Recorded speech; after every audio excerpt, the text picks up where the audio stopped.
Alright, welcome to lesson 58. We're going to talk more about distance and rate. And there are two formulas that I want you to memorize because they will be very useful in the future. The first is distance, I'll just write D, equals rate times time. So let's think about this so that it makes sense. If, let's say, you drove 60 miles an hour, 60 miles in 1 hour, and let's say that you were driving for 5 hours. That's time. So here's my rate, how fast I'm going. Here's my time, 5 hours. And then the question was, what is the distance? How far could you go if you were driving 60 miles per hour and you drove for 5 hours? Well, notice that the hours would cancel. 60 miles times 5 would be 300 miles. So as long as you didn't stop for any breaks or go any faster or any slower, we would assume your distance to be 300 miles. So this is a very, very helpful formula because we can use it to calculate how far something goes. As long as we know how fast it's going and how long it's been going, we can tell how far it went. So that's the first formula. The second formula is actually just a variation of the first formula, and it's time equals rate times distance. And I will show you how to work both of these problems in just a little bit. So let's say that there is a guy named Harry, and I'm using this example from page 187, example 58.2, and I'd recommend following along if you're able to. So it says Harry can travel 350 miles in 7 hours. Okay, so we have a distance and we have a time. And the questions are, what are his speed, also known as his rate? So I'll write speed or rate. We also need to calculate how long it would take for him to travel 800 miles. And then lastly, we need to calculate how far he could travel in 12 hours. So let's start with the first. What is his speed or what is his rate? Well, a rate has the distance on top. So I'll just write R equals. His rate is a distance, and we know a distance. He can travel 350 miles in how many hours? 7 hours. Think of it as miles per hour. We always have miles first and then time on the bottom, miles per hour. This time we have 350 miles in 7 hours. Let's simplify this a little bit. 7 divided by 7 is 1. 350 divided by 7 is 50. So his rate, in other words, is 50 miles per hour, per 1 hour.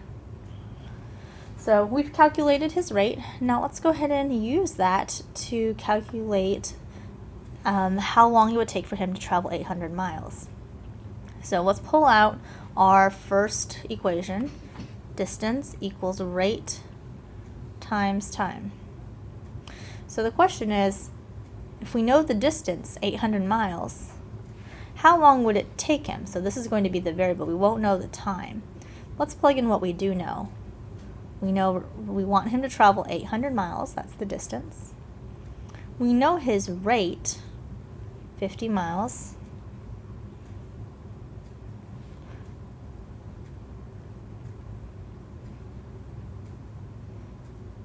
Per hour.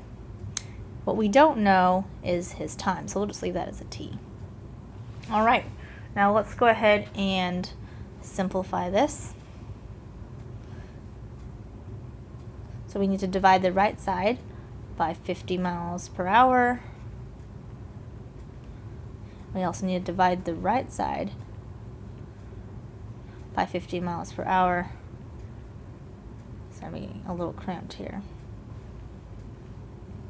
So 50 miles per hour divided by 50 miles per hour just cancels out.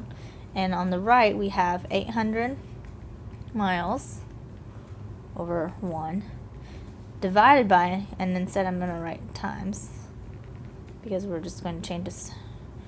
We're going to write the reciprocal.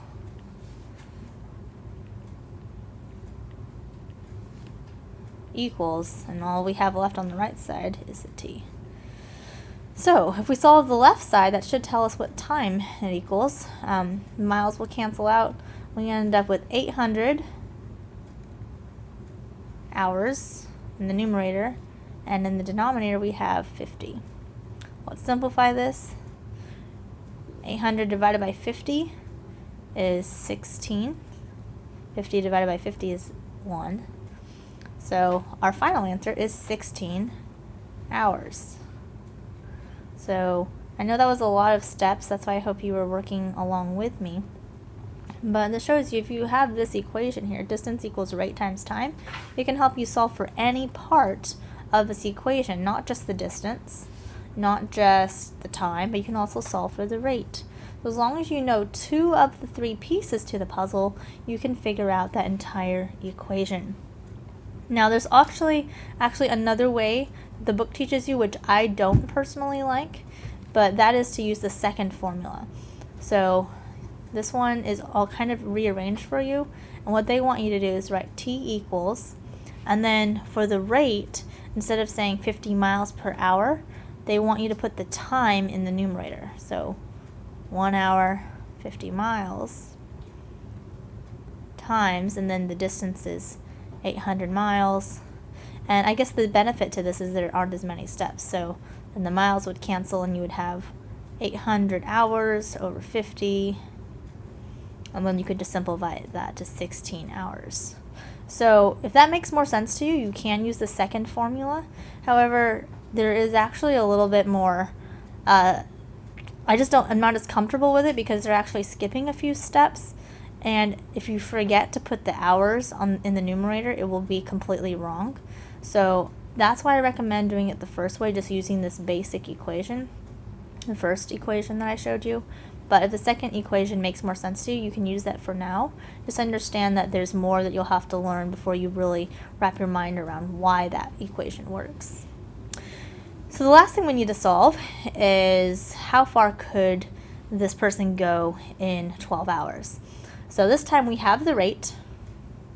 Let me write my equation out again. Distance equals rate times time. We have our rate because he's going to travel at the same speed.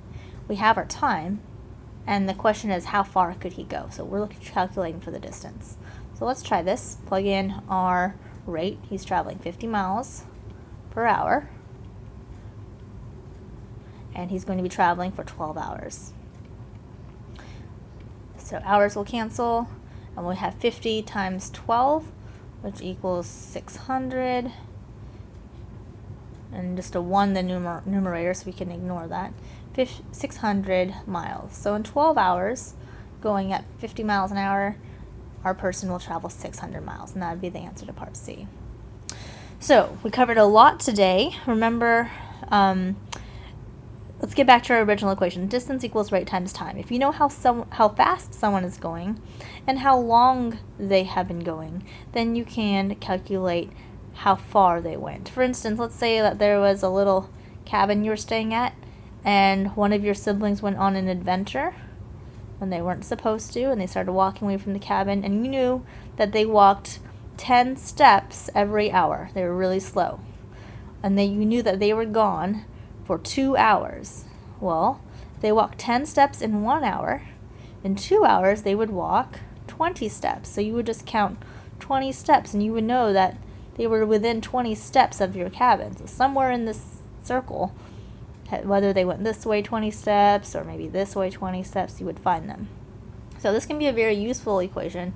And again, I would recommend using this first equation and not the second, just because there are some steps that are missing from that second equation that could make it complicated in the future.